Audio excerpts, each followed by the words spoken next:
Depuis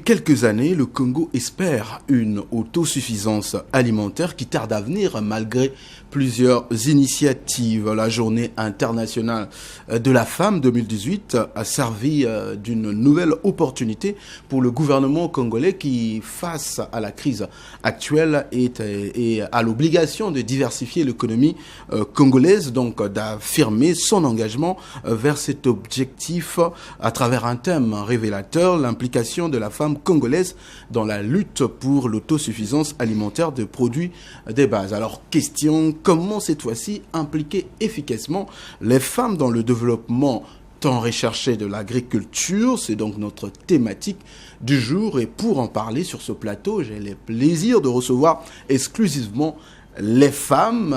Donc il s'agit de Madame Irène Mboukou Kimbatsa, ingénieure agronome de formation, et elle est également conseillère du président de la République. Madame Mboukou, merci et surtout bienvenue sur le plateau de Presse Tribune. Merci monsieur le journaliste. Voilà, nous avons également Madame Mouchara, donc Gilda Gambou, elle est artiste politique. Merci Madame Gilda d'être avec nous sur ce plateau. Je vous en prie.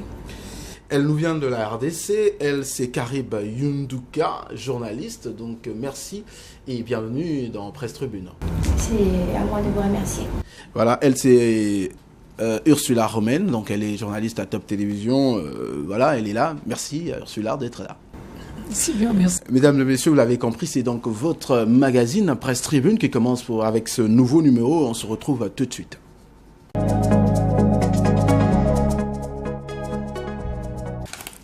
De retour sur ce plateau de Presse Tribune, comme veut la tradition, on va commencer par les sujets d'actualité, le fait d'actualité qui auront marqué mes invités. Je commence par Madame Irène, fait de l'actualité. Qu'est-ce qui vous a marqué au cours de cette semaine?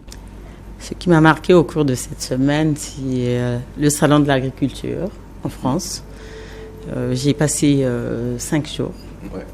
C'était très beau et très impressionnant de voir toute cette production, l'élevage. Vous avez vu ces grosses vaches là, la production végétale. Pour moi qui suis du Congo, congolaise et ingénieure du domaine, j'étais assez marquée et je rêve un salon de l'agriculture au Congo un jour. Nous espérons que ça arrivera bien un jour. Alors Ursula, pour vous? Eh bien, chez moi, c'est ce qui s'est passé au Kenya le vendredi. C'est donc entre Uhuru Kenyatta et Raila Odinga. Finalement, ils ont enterré l'âge de la guerre.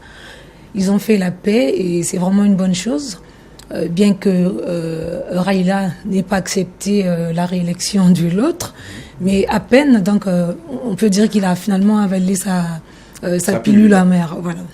Merci beaucoup, Madame Mouchara. Oui, moi pour ma part, j'ai été interpellée par l'actualité nationale en ce mois de mars, qui est le mois de la femme. Et il y a un événement qui a défrayé la chronique, je pense même sur les réseaux sociaux, c'est le viol de 2 petites filles à Pointe-Noire. Une fille de 2 ans et une fille de 5 ans qui ont été violées par un individu libanais. Et ce qui m'a choqué, c'est que ce viol est passé comme un fait divers. Cela n'est pas interpellé les hautes autorités, le ministère de la Promotion de la Femme, par exemple, parce que c'est une violence qui a été faite à la femme, et surtout mineure. Donc l'État ayant la responsabilité de protéger la femme aurait dû prendre des mesures sévères pour sanctionner cet acte qui est un crime. Et les femmes ne devraient pas rester indifférentes à cela.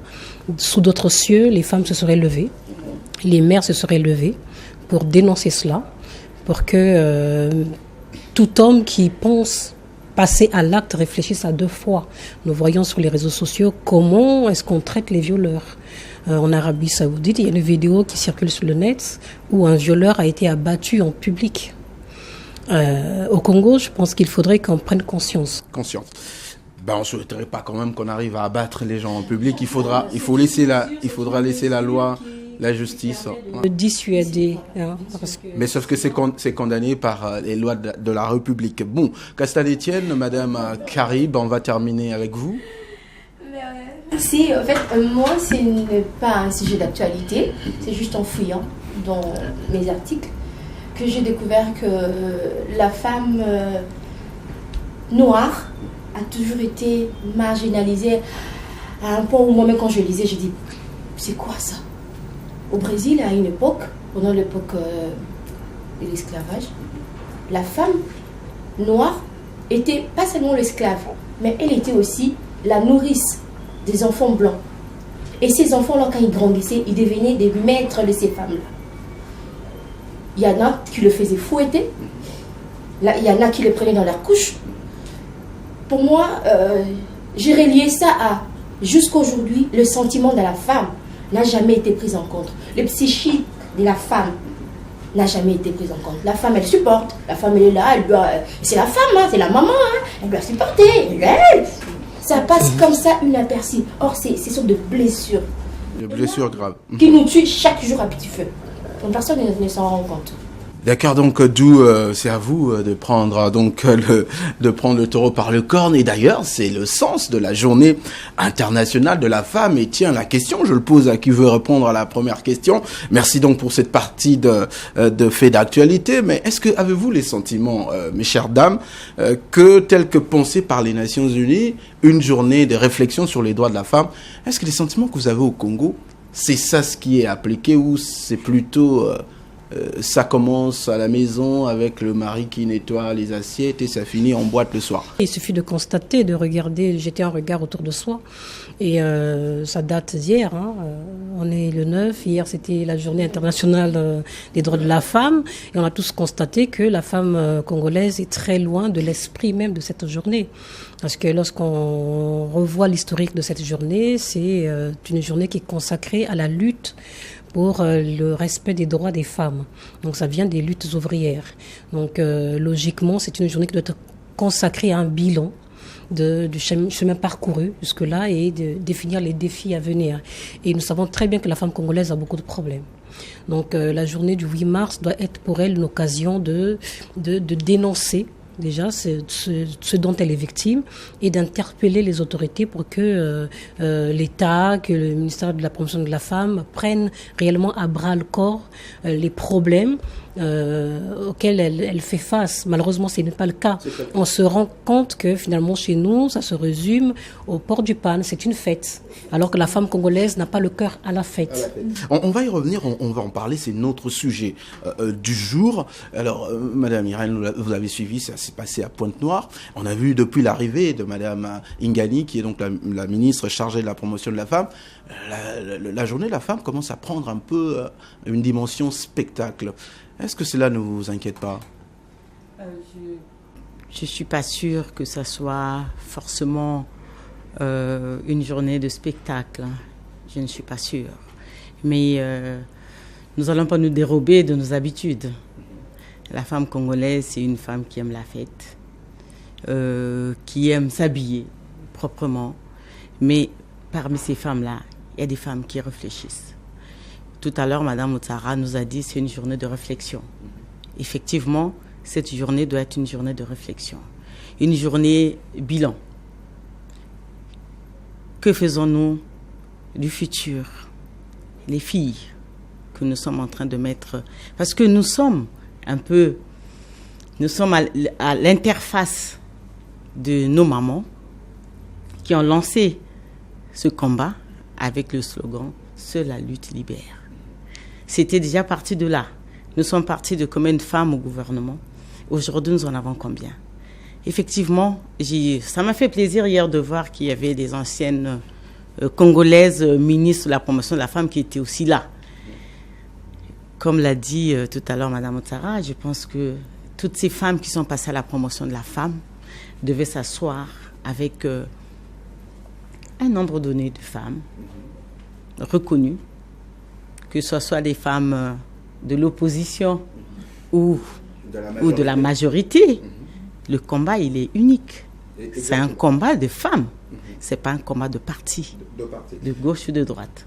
Je pense que la femme congolaise doit pouvoir s'asseoir et regarder d'où elle vient et qu'est-ce qu'elle veut pour demain. D'accord. Alors Ursula, pour vous, il y a certains qui pensent que le Congo se trouve dans une situation économique et financière assez difficile. Aller dépenser de l'argent comme ça pour une fête, c'est quand même une dépense de luxe. Est-ce que vous partagez cet avis? Je partage cet avis.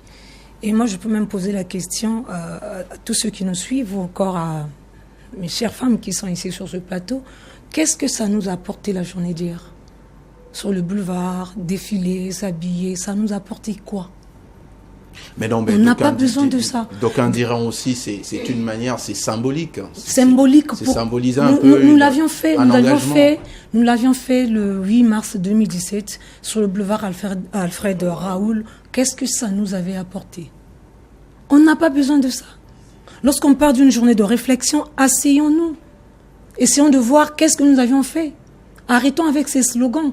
Aujourd'hui, nous prenons un thème sur l'implication de la femme congolaise dans la lutte pour l'autosuffisance alimentaire. D'accord.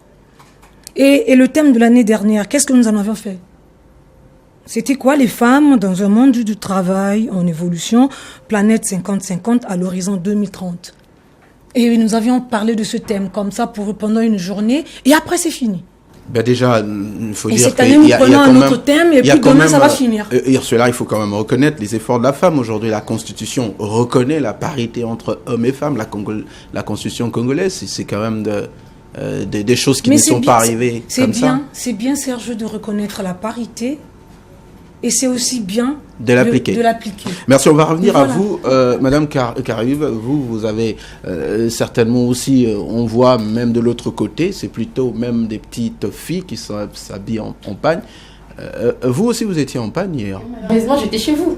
Ouais. Vous, heureusement pour moi, j'étais chez vous. J'ai passé ma journée chez vous ici. Donc, je ne sais pas ce qui s'est passé, mais je sais au moins que la ministre a amené, elle a amené des femmes à Nzélé pour explorer la partie où elle va commencer à faire le champ.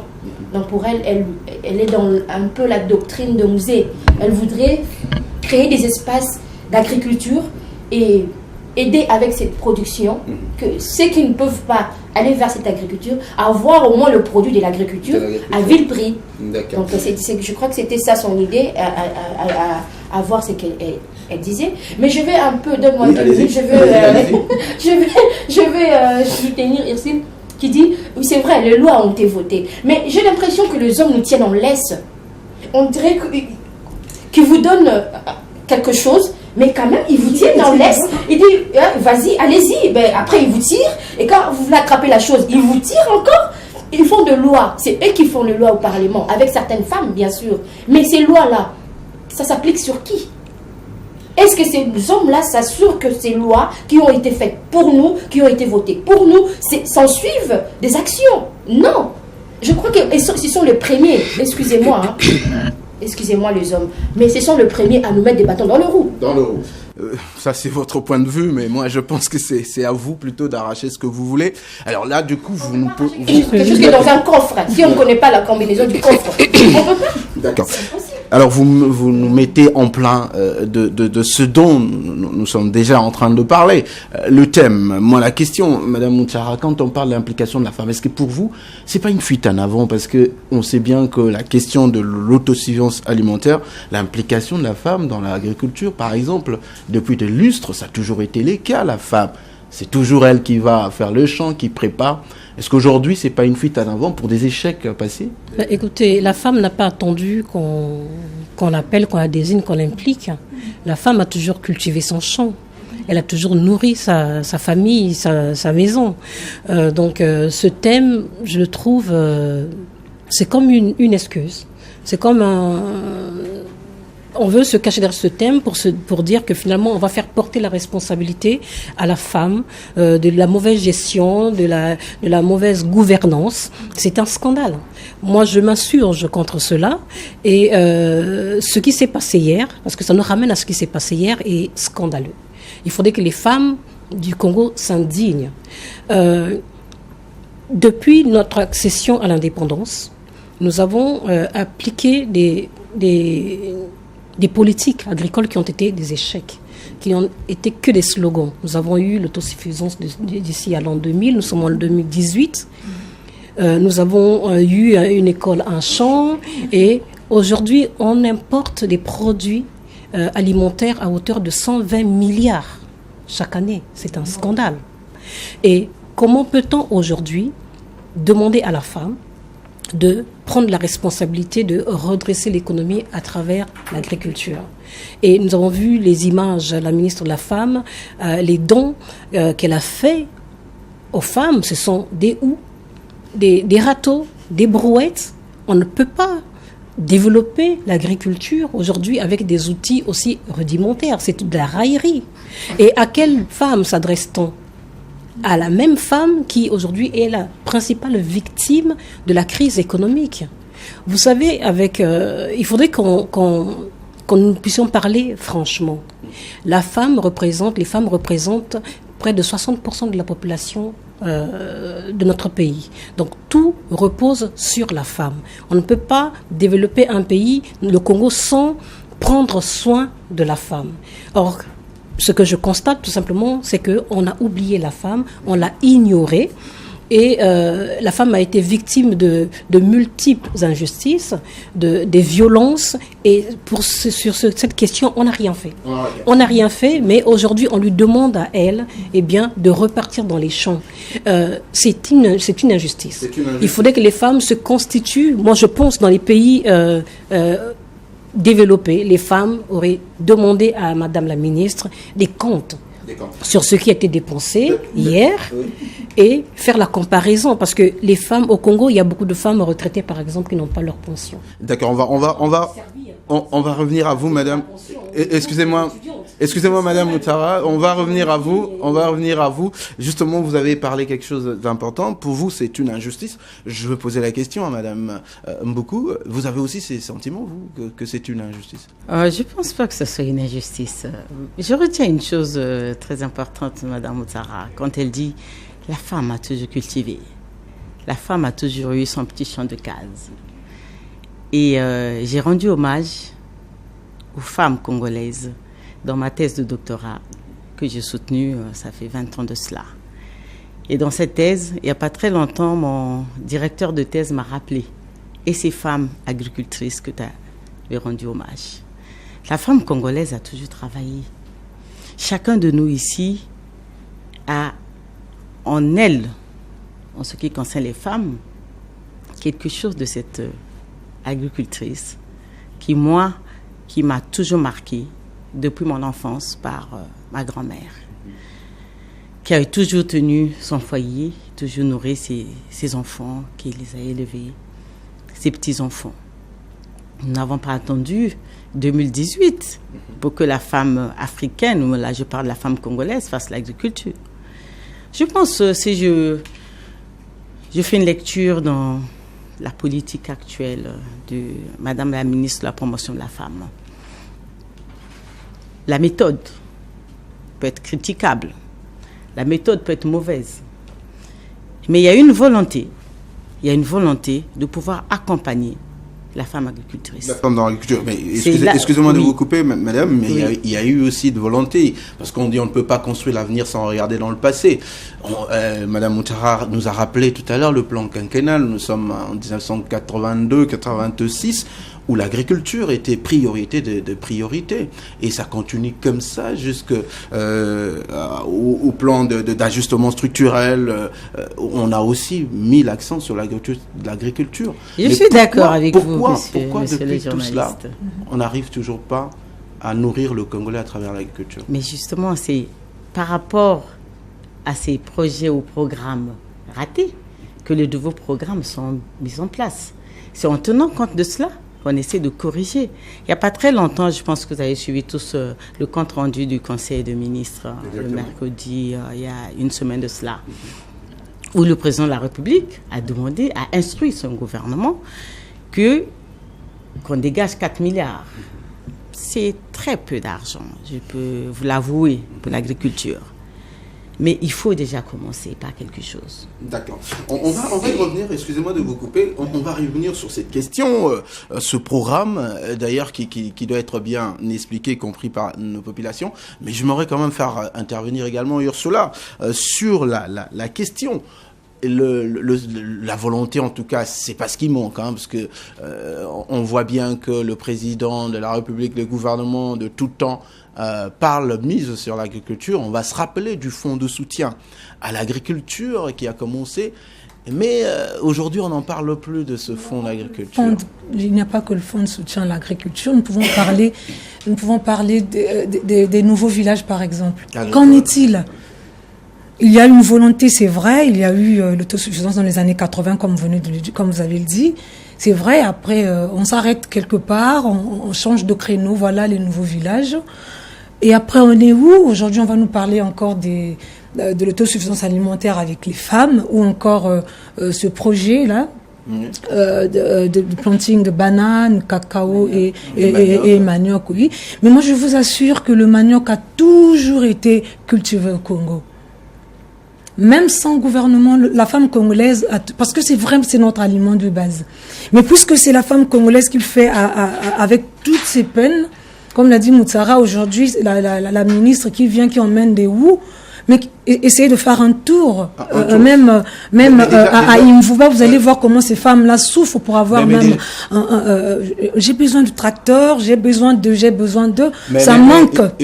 Ça manque. Le gouvernement n'a pas seulement amené le houx. Tiens, je vous parlais, le fonds de soutien à l'agriculture, créé en 2005, en 2009.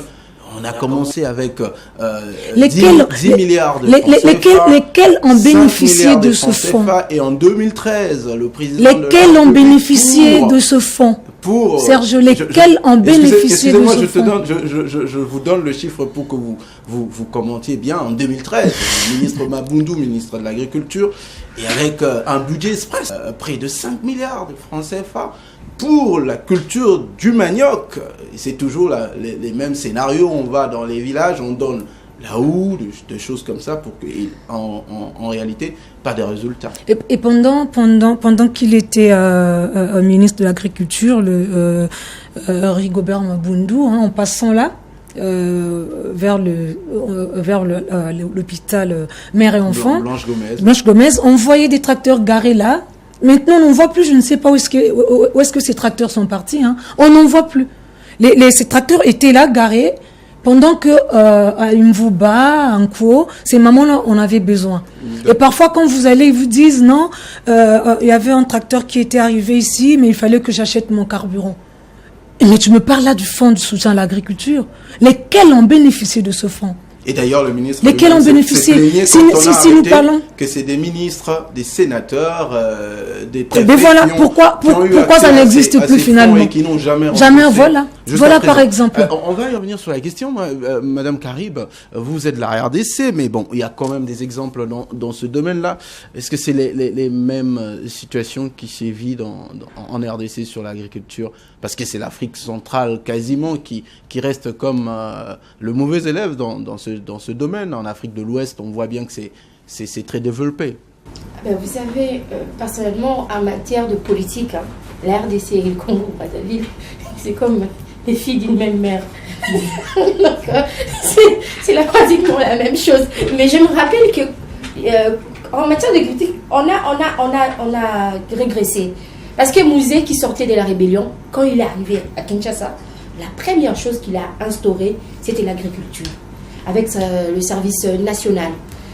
Pendant au moins 2 ans, on a bénéficié, toute la population. Et je ne pense pas qu'il y ait quelqu'un qui peut dire et souligner qu'il n'a pas bénéficié de ces projets-là. Parce que Mouzé a envoyé des gens dans les champs, et la production de ces champs, la petite population a bénéficié. Il a fait des cantines populaires. Et à vil prix, tout le monde pouvait avoir son gobelet de maïs, son gobelet de foufou, comme vous dites, manioc, en poudre. Donc, tout le monde en a bénéficié. La moindre population en a bénéficié. Ce sont des choses qu'il faut faire en Afrique centrale. Parce qu'on ne peut pas parler de l'Afrique de l'Ouest. Ils sont déjà loin dans cette histoire d'agriculture. Et les grands pays du monde, aujourd'hui, bien assis, sont assis sur l'agriculture et l'élevage. Il y a ces deux choses-là qui ne sont plus... C'est l'or vert, si on peut dire ça comme ça, c'est l'or vert. Parce que ça nourrit de populations et ça fait avancer des nations. Nous, au lieu de monter, nous descendons. Parce que nous ne pouvons pas avoir la conscience humaine. Je dis l'Afrique centrale a un problème de conscience de personnes. On n'a pas un autre problème, on a un problème de personnes. Nous ne savons pas être conscients de la richesse que nous avons en main. Nous n'avons pas cette conscience de la transformer et de l'offrir à nos semblables. Ça rime à l'amour du prochain. C'est pas plus si compliqué que ça. D'ailleurs, comme disait Rostow, donc un homme politique et agronome américain, donc le développement passe par l'agriculture, mais la question reste, Madame Mounchara, reste toujours en actualité. Quand on parle du développement du pays, on sait bien que ça devrait passer par l'agriculture, mais vous aujourd'hui, quand vous voyez le nouveau plan du gouvernement, qui d'ailleurs dans le budget traduit une bonne partie de l'argent du budget va être consacré à l'agriculture pour la production première des maniocs, on en a parlé ici. Et tiens, je rappelle encore le président de la République, nous devrons être en 2015 ou 2014, dans l'Interland, il donnait l'exemple, il s'est retrouvé avec le président Museveni donc en Ouganda, en visitant son village, en prenant la route. Il voyait bien défiler des camions avec des produits, manioc, bananes qui venaient, et c'était incessant. Et il était étonné de voir que malgré les routes construites dans le pays, notamment dans la partie septentrionale, quand lui fait la route de Oyo jusqu'à Makwa, quasiment il n'y a aucun véhicule qui revient avec de ce produit, alors qu'à l'époque on se disait, quand il n'y avait pas de route, les produits pourrissaient dans nos greniers. Est-ce que le problème de l'agriculture, ce n'est pas aussi un problème des Congolais, au-delà de la politique? Ce n'est pas un problème de Congolais, mais c'est un problème de volonté politique. On constate simplement que les Congolais se sont désintéressés du travail de la terre. Tout ça parce que la politique, en fait, l'État n'a pas accompagné, n'a pas intéressé, n'a pas aidé, n'a pas permis à ce que les jeunes ou les populations rurales s'intéressent, continuent à cultiver la terre. Moi, je vais sur la base d'un constat. Normalement, l'agriculture ne devait pas poser un problème, être un problème dans notre pays, parce que naturellement, le Congo est un pays béni. Nous disposons de 8 millions d'hectares de terres cultivables, et malheureusement... selon les FAO, c'est 10 millions. Enfin, à peu près, oui. Mais bon, malheureusement, il n'y a que 3% de terres qui sont cultivées. Et de notre côté, il y a la pluviométrie qui est favorable, il y a le climat qui est favorable. Logiquement, on ne devrait pas aujourd'hui parler du problème d'agriculture. Donc ce qui a manqué, c'est la volonté politique. Si aujourd'hui les jeunes, on constate qu'il y a un délaissement, un désintéressement, simplement parce que il y a un problème qui s'est réellement posé dans notre pays, c'est celui de l'exode rural. Les villages, les régions qui sont propices à l'agriculture sont vidés de la ressource humaine et des bras nécessaires à la culture, en fait, de la terre. Et l'État n'a rien fait pour, en fait, arrêter cette hémorragie, cet exode rural. Qu'est-ce que l'État aurait dû faire? C'est de construire les villages. Aujourd'hui, si les jeunes viennent en ville, c'est parce que justement les conditions de vie dans les villages ne sont pas réunies. Parce que parler de l'agriculture aujourd'hui, il faut d'abord en fait construire les villages, donner toutes les conditions nécessaires aux populations de rester. Il faut mais Madame Mounchara, c'est peut-être ce qui est fait, parce que nous voyons bien qu'il y a l'énergie, déjà la municipalisation qui a permis de pouvoir urbaniser quand même l'Interland. Nous avons les routes d'ailleurs, on parlait. Il y a des gens qui disent qu'on ne mange jamais les routes, mais on sait bien que les routes devraient normalement permettre l'évacuation de tout cela. Mais vous parlez de la volonté politique. Je veux revenir à vous, Madame Mounchara. Je vais poser à Madame Irène, s'il vous plaît. Que les routes ne suffisent pas pour vivre. Okay. Parce qu'il y a un problème d'eau, d'électricité, pas d'école. Quand on a ses enfants, on a envie de les emmener en ville pour qu'ils puissent étudier. Donc il y a tout un ensemble qu'il faut réunir pour que les gens restent. Il y a le pour tous qui a permis cela n'a pas empêché, n'a pas arrêté l'exode rural, malheureusement. Voilà. Alors, Madame Irène, elle a parlé de la volonté politique, mais vous le parliez tout à l'heure, cet engagement, la volonté politique qui ne cesse de se manifester, un plan qui a été donc mis en place depuis 2007 d'ailleurs, décision du président de la République pour permettre à ce que qu'on cultive des maniocs, des bananes et tout. À quoi consiste en termes simples ce programme, si on peut l'appeler ainsi? Avant de revenir là, avant d'intervenir sur ce point-là, j'aimerais revenir un peu sur ce qu'a dit Mme Motsaba, sur les problèmes d'exode rural. Il ne faut pas oublier qu'on ne s'improvise pas agriculteur. Non, on ne s'improvise pas. Il faut le ressentir pour l'être. Et la deuxième chose, le problème de l'exode rural. Vous savez, quand un parent est au village et il voit à côté son voisin, son fils est parti à l'école, il revient habillé comme monsieur le journaliste, cravate, costume, chemise, bien chaussé, il ramène les cadeaux à ses parents, il ramène de l'argent à ses parents. Ce parent qui est là, qui a son enfant qui va à l'école du village, son rêve c'est quoi? C'est que cet enfant-là, il faut qu'il réussisse, qu'il parte en ville pour qu'un jour qu'il revienne dans un véhicule, lui aussi habillé, costumé, cravaté, bien chaussé. Ça, c'est l'un des problèmes. Il y a ce problème-là de l'envie de sortir. Pour les populations rurales, ils pensent qu'il faut sortir, il faut que l'enfant sorte. Donc vous allez dire que c'est aussi un problème des Congolais. Attendez. Le deuxième problème, effectivement, c'est celui que vous avez énoncé. La lumière, l'école, les meilleures conditions de vie, la santé, les problèmes de santé. Ça, ce sont d'autres facteurs. Et là, ce sont des facteurs que l'État doit pouvoir résoudre comme problème. Ramener de l'eau, ramener l'électricité, aménager les hôpitaux. Il y a un sérieux problème dans nos zones rurales. Il n'y a pas d'hôpitaux.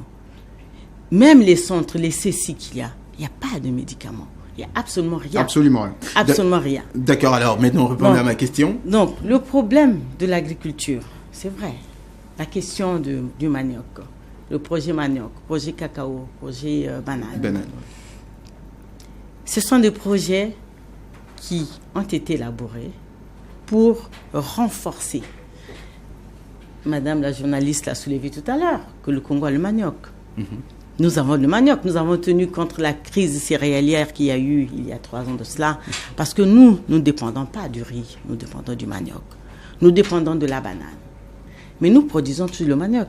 Mais le manioc reste coûteux. Nous sommes toutes ici, des mamans, nous partons marcher. Le manioc coûte jusqu'à 1800 francs CFA. Est-ce qu'il ne faudra pas ramener le prix du manioc, le gros manioc, à 500 francs? Mais c'est un problème de l'offre et de la demande. Tant que nous n'aurons pas assez d'offres sur le marché, le manioc continuera à coûter cher. Mais ça, c'est le principe, on le connaît. Mais maintenant, comment on fait sur le plan pratique? Mais oui, mais comment faire? Mais ce que nous faisons en ce moment, le projet que le ministère a mis en place, ça ne va pas être la production du manioc directement, que vous allez acheter le manioc à la fin de l'année. Le ministère va produire les boutures saines de manioc. Nous sommes ici, je pense que les uns les autres, nous partons sur le terrain. Nous avons connu ce qu'on appelle dans les maladies du manioc, la mosaïque du manioc. Il y a beaucoup de paysans, des producteurs qui ont perdu la production à cause de la mosaïque du manioc. Donc, le ministère de l'Agriculture va produire de la bonne bouture qu'il mettra à la disposition des producteurs, à la disposition de monsieur le journaliste, madame la journaliste, appelé à avoir un champ de manioc. À ce moment-là, la bouture est rendue disponible pour toute personne, tout Congolais qui veut faire son champ de manioc aura la bouture disponible. C'est pareil pour la banane. Parce que les 4 milliards, il ne faut pas croire qu'on va produire, on va augmenter les quantités de manioc sur le marché, on va baisser les prix de manioc sur le marché l'année prochaine avec les 4 milliards. Ce n'est pas possible. Ce n'est pas possible. Donc, on va faire pareil, ça va être pareil pour la banane. Pour la banane. On va multiplier les rejets de banane. Excusez-moi de vous couper la parole pour donner ailleurs suite. D'ailleurs, à propos, je rappelais les propos de monsieur le ministre Henri Njombo. Là, il est à l'Assemblée nationale. Il ne faut pas avoir peur de financer l'agriculture et être sceptique d'apporter un autre budget lourd dans ces secteurs dont les échecs n'ont pas permis l'autosuffisance alimentaire. Voilà, donc ça c'est Henri Njombo qu'il faut encore toujours de l'argent. Est-ce que pour vous, Ursula, les échecs, c'était dû au manque d'argent? Aujourd'hui, comme madame parle de 4 milliards petits, est-ce qu'il n'y a pas autre chose au-delà de l'argent? Ce n'est pas un problème d'argent, je pense. Et moi, je pense que c'est la manière de faire, des techniques, des idées. Vous savez, le Cameroun a eu ce problème avec... si aujourd'hui le Cameroun est bien assis de ce côté agriculture, c'est un pays voisin, je pense qu'on peut aussi faire école avec eux. C'est parce qu'ils ont su comment le faire. Ils ont créé, par exemple, ils ont mis des gens en coopérative, ok? Parce que quand vous êtes en coopérative, il y a un administrateur, il y a celui qui fait ça, il y a celui qui fait ça, vous faites, et puis, du coup, on a un résultat. OK? Alors ici, qu'est-ce qui se passe? On ne va pas se le cacher. C'est ce qui s'est passé d'ailleurs au village agricole. Alors, il y a un appel d'offres, on a besoin des gens qui vont y vivre, je prends mon neveu, je le place là. Madame l'a dit tout à l'heure, on n'est pas agriculteur qui le veut, hein. Il faut des techniciens. Mais c'est ce qui se passe au ministère de l'Agriculture, ce qui s'était passé, espérant que le ministre Henri Njombo qui arrive va peut-être changer les choses. Mais c'est ce qui s'est passé. Un neveu, avec sa femme, voilà, on les place là, ils commencent à le faire. Aujourd'hui, on n'achète plus l'œuf, on ne voit plus les poulets de chair d'Imvouba, je pense, d'Onko et tout. On ne voit plus rien. Donc, ce n'est pas un problème d'argent. C'est un problème de technique, de comment le faire. Comment le faire. Dans le village, de nouveaux voilà. villages. Donc, ce n'est pas un problème d'argent. C'est pourquoi quand même madame dit, bon, écoutez, une volonté, oui, mais comment faire? Comment faire? D'accord. Comment faire? Oui, vous voulez réagir? Allez-y. Réagir au propos de madame, lorsque vous dites que on ne s'improvise pas agriculteur, je ne suis pas d'accord avec vous. C'est vrai qu'il y en a qui sont agriculteurs de père en fils, mais la responsabilité de l'État, si on veut développer l'agriculture, c'est de susciter des vocations, de réunir des conditions de telle sorte que les jeunes s'intéressent au métier d'agriculture. Mais pour devenir agriculteur, je voudrais dire. Mais malheureusement, ce que l'on constate, c'est que on ne propose rien. Parce que pour développer l'agriculture, il faut d'abord former les jeunes. Il faut en faire un métier à part, que ce soit vraiment un métier valorisé. Malheureusement, chez nous, c'est que celui qui va cultiver son champ, c'est forcément celui qui a connu l'échec scolaire, qui n'a pas réussi dans sa vie. Or, si on en fait un métier, c'est-à-dire qu'un métier qu'on apprend à l'école, et puis qu'ensuite on est accompagné, qu'il y a des microcrédits, qu'il y a des banques qui accordent des crédits, par exemple, aux jeunes qui veulent s'intéresser, je pense qu'il y aurait beaucoup de jeunes qui demanderaient à exercer ce métier. Donc la première mission, je pense que aujourd'hui la première mission de l'État, c'est d'abord de réunir les conditions pour que les jeunes s'intéressent à ce métier. On peut aujourd'hui mécaniser, acheter des tracteurs, mais si on ne valorise pas ce métier, les jeunes ne s'intéresseront pas à ça.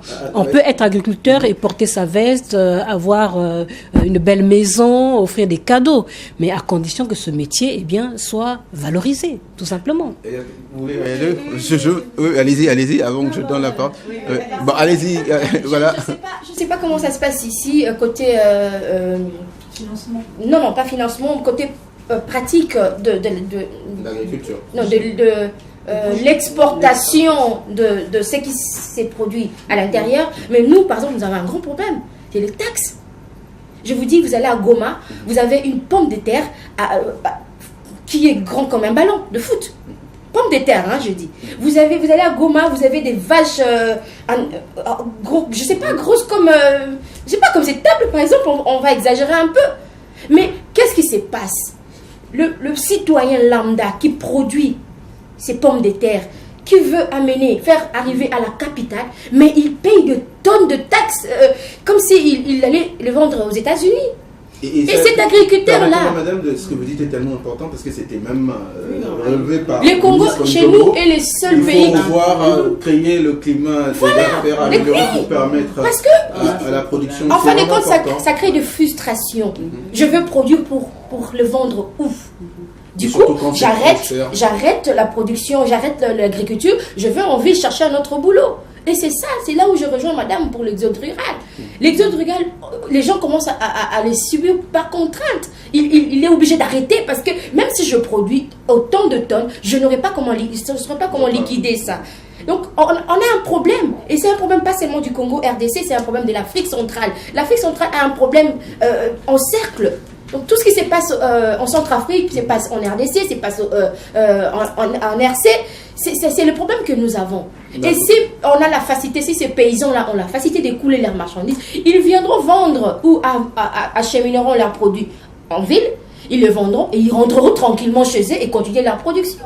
C'est ça aussi, c'est un problème, c'est majeur à regarder. À regarder également. Oui, allez-y. Oui, moi je voulais réagir un peu sur les deux cas. La volonté politique, je pense que jusque-là, elle est là. Parce que madame parle du fonds de soutien. Je pense aussi là, il faut... c'est là où je disais, on ne s'improvise pas agriculteur, madame Ouattara. Il y a eu quand même des moyens qui ont été mis en place. C'est vrai, il y a un réel problème que nous, Congolais, nous devons sortir de cela. C'est le problème que vous avez soulevé tout à l'heure. Où je suis placée quelque part, il y a ce sentiment-là que je dois placer mon neveu. Que je dois classer, même si la personne n'est pas compétente. Même si la personne n'a pas envie de faire cela, ben, vas-y. Tu apprendras sur place, tu vas apprendre. Oui, mais qui doit mettre fin à cela, madame? Mais oui, mais c'est nous. Non, c'est pas nous. C'est nous tous Congolais. Mais parce que quand l'État, on dit... L'administration est gérée par l'État. C'est à l'État de gérer, en fait, de veiller à ce qu'on puisse mettre la personne qu'il faut à la place qu'il faut. Parce qu'on ne peut pas laisser, dans une administration, chacun embaucher qu'il veut. Parce que c'est son frère ou c'est sa sœur. Voilà pourquoi aujourd'hui, nous connaissons, en fait, cette décadence. Parce que l'État a démissionné. Un État gouverné ne peut pas laisser faire les citoyens. Et chacun s'est senti libre d'agir comme il veut. On pense quand même quand on est responsable. Il y a d'obligation de résultat. Quand on est responsable, madame Ouattara, si vous êtes nommé quelque part, vous avez des responsabilités. On pense que vous êtes suffisamment responsable et que vous êtes patriote, que vous êtes là pour faire avancer les choses. Vous êtes là parce que vous êtes pour le développement du pays et on vous fait confiance. Est-ce qu'on a besoin de mettre la police derrière vous pour voir les faits, le contrôle, madame. Oui, c'est grave ce que vous dites. Okay. Mais ce que vous dites, ça mais voilà pourquoi. Mais voilà pourquoi. Non, mais voilà pourquoi. Mais voilà pourquoi il y a changement de personnes. Mais voilà pourquoi on change des personnes. Contrôler. Voilà. Mais justement, c'est quand il y a le contrôle. Ça fait 30 ans que vous avez eu cette vision de choses et le pays a reculé. Le pays a reculé parce que vous avez fait confiance aux gens. Madame vient de dire, en termes de bourse d'études pour former des ingénieurs agronomes, il y a beaucoup de Congolais qui sont en Europe, qui ont été formés en Russie, qui sont ingénieurs agronomes. Donc ne dites pas qui on va mettre. Mais il y en a qui sont rentrés, qui veulent pas aller travailler. On les a sollicités. On les a sollicités. Mais non, mais pour ils veulent pas aller à l'intérieur. Mais pourquoi ces personnes ne veulent pas aller?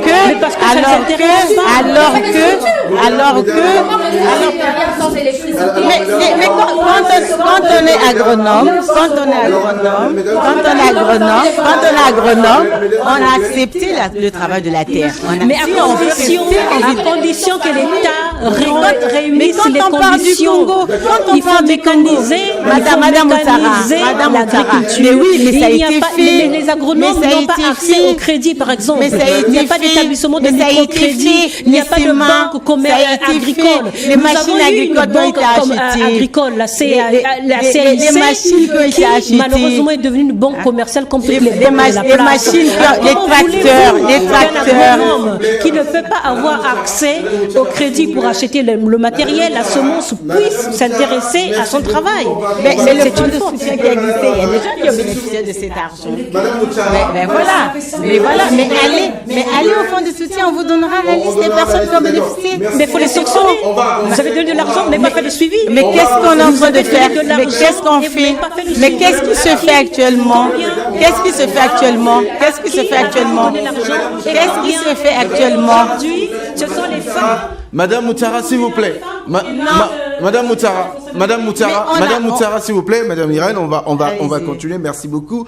On va maintenant, parce que le questionnement était aussi de savoir maintenant comment faire pour impliquer efficacement et de manière efficiente la femme, parce qu'on a reconnu tous ici, les femmes ont toujours participé, les femmes ont les capacités de faire, mais c'est une question de l'État. Il ne faut pas seulement laisser les femmes, que tout le monde s'implique, d'où le niveau de l'implication de la femme, mais également de tout le pays. Alors tout à l'heure, madame nous expliquait ce qui est donc ce programme mis en place pour la culture de manioc, on a compris, mais moi je voudrais savoir, tant que on a senti dans nos dires qu'il y a aussi ces désintéressements des populations congolaises sur l'agriculture. Tout à l'heure, vous donniez quelques pistes pour essayer d'intéresser. Alors moi, je me reposais la question comme ça, que tout le monde essaie de reprendre. Comment alors intéresser notamment les jeunes? Parce qu'on a l'impression que c'est beaucoup plus vers la politique que les gens, parce que bon là, on gagne l'argent facilement.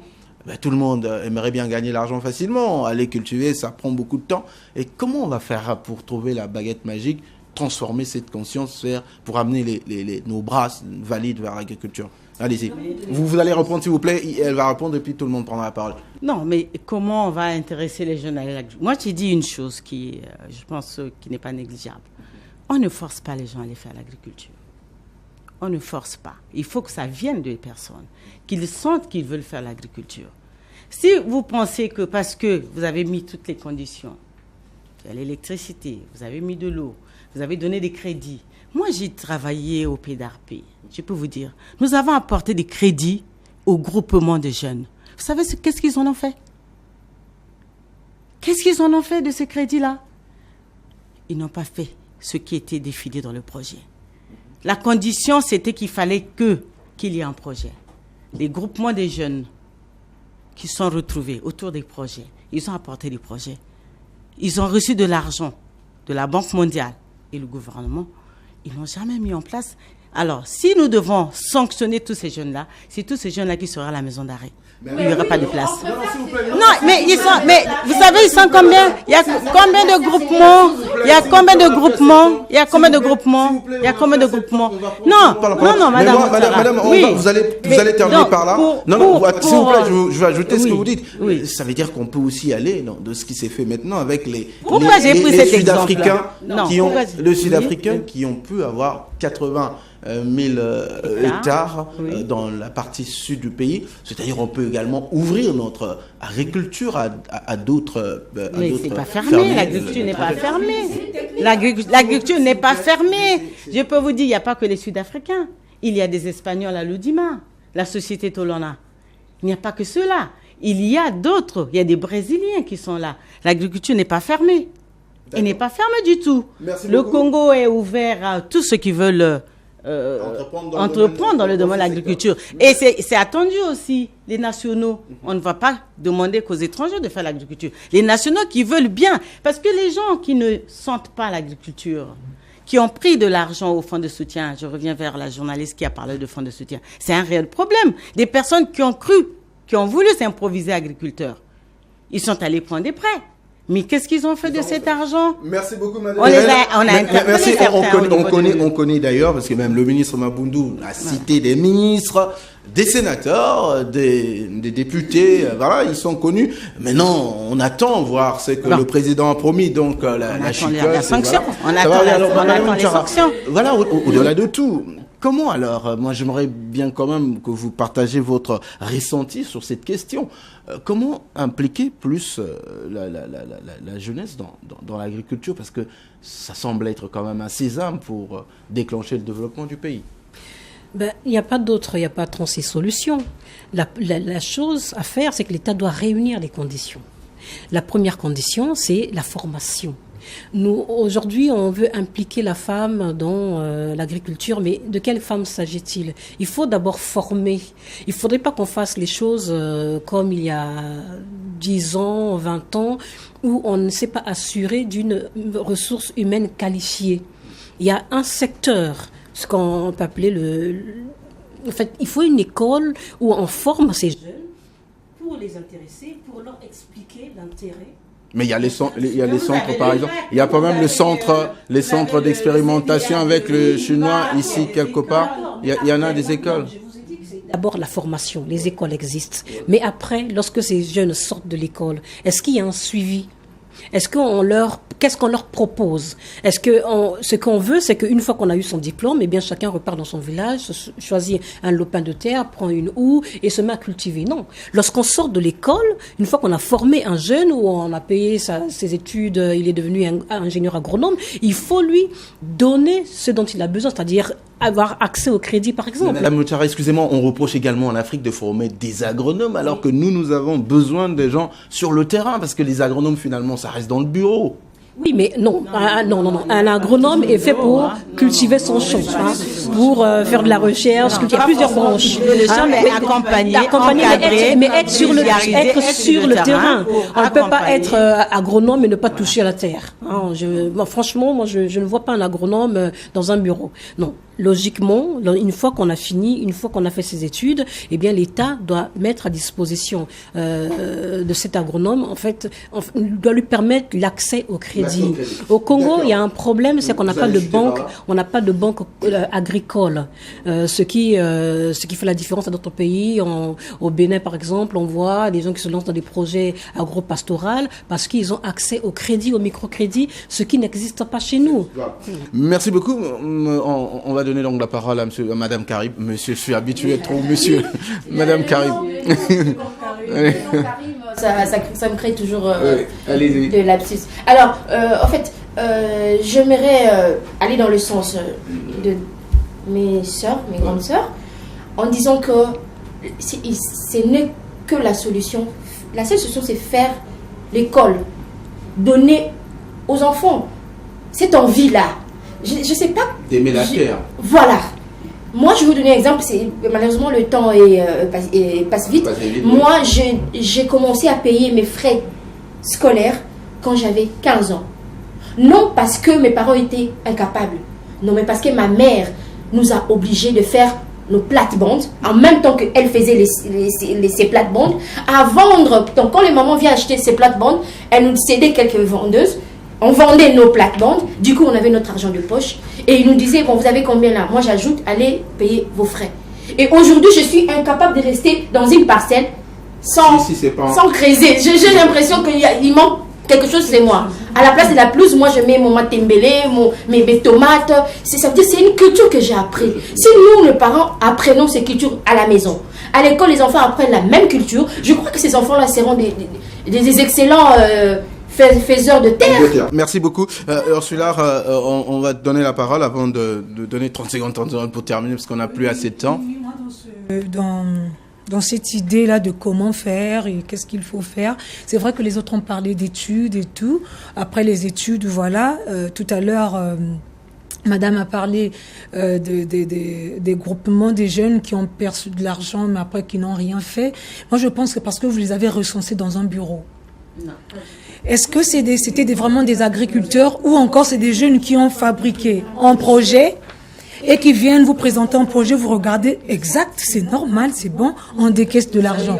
Moi, je pense qu'on pouvait aller, par exemple, si vous allez en cours chez des mamans qui ont déjà, vous pouvez regrouper, bon, d'ici à là, ça fait combien d'hectares? Bon, on vous prend et tout, vous allez faire comme ça, je pense que ça pourrait marcher. C'est ces personnes-là qui vivent du champ dans des villages, par exemple. Les projets Banque mondiale et les procédures de la Banque mondiale, donc vous ne pouvez pas vous asseoir dans un bureau et puis le projet. Mais nous sommes aussi des Congolais, nous savons comment ça se passe. Moi, je peux faire un projet ici et puis aller percevoir de l'argent. Moi, je pense que si c'était dans des villages où ces femmes, soit des hommes, des personnes qui ont l'habitude de cultiver la terre, avec ces personnes-là, moi, je pense qu'après avoir perçu de l'argent, non, c'est des stocks ou des.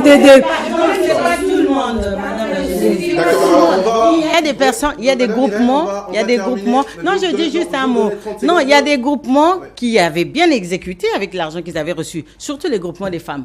Mais les groupements des jeunes, je peux vous dire, sur 100 projets, il y a peut-être 30% des jeunes seulement qui ont exécuté. Mais par contre, les groupements des femmes, toutes ont exécuté leurs projets. Alors, on va terminer avec cette affirmation qu'un peuple qui ne mange pas ce qu'il cultive, c'est un peuple appelé à disparaître.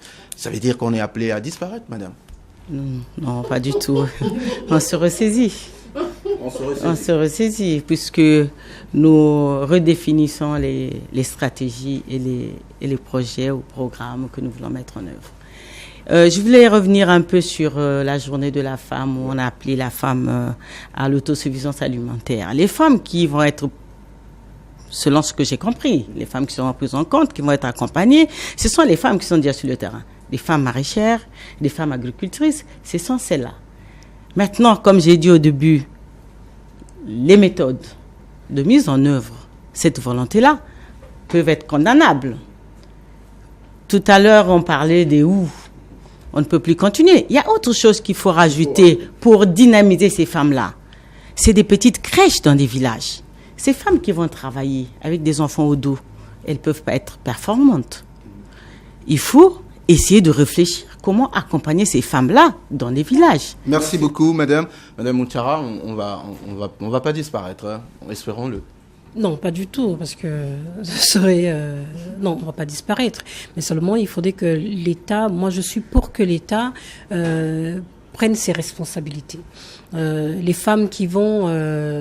sur qui on veut s'appuyer, eh bien, ce sont des femmes qui sont confrontées à d'énormes difficultés au quotidien. Donc, il faut d'abord que l'État puisse résoudre tous les problèmes, notamment les problèmes d'eau, les problèmes d'électricité, les problèmes de sécurité aussi.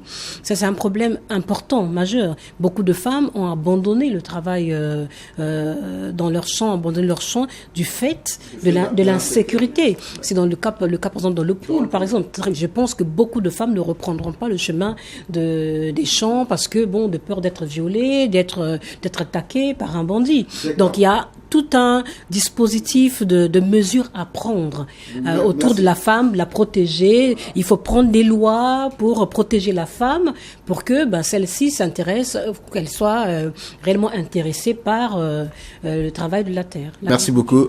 Carib, 10 secondes. Bon, je crois qu'en 10 secondes, je ne saurais même pas finir tout ce qui se passe dans ma tête. Mais le seul problème de l'Afrique, c'est qu'il y a désolant entre les dires et les faire. On se perd des dents. Merci beaucoup, Ursula. Moi, je reviens sur ce que je disais tout à l'heure. C'est vrai que vous avez dit on va peut-être pas disparaître, mais essayons un peu d'être rigoureux, de ne pas prendre ma petite tante et tout, non. Prenez des hommes qu'il faut, à la place qu'il faut, pour qu'au moins, cette fois-ci, nous ayons le foufou, pas à 22 500 le sac, mais au moins à 10 000 comme dans le temps passé. Pourquoi même pas à 5 000? Nous espérons que le ministre Arin Dzombo va veiller sur ça. Et d'ailleurs, la justice qui est mise en branle pour des cas comme le fonds de soutien à l'agriculture où les sommes ont été dilapidées, on va voir des gens répondre de ces actes pour finalement que ça serve des leçons. En tout cas, merci beaucoup, mesdames, d'avoir répondu à notre invitation. Le débat était passionnant. Merci de vos pertinentes interventions.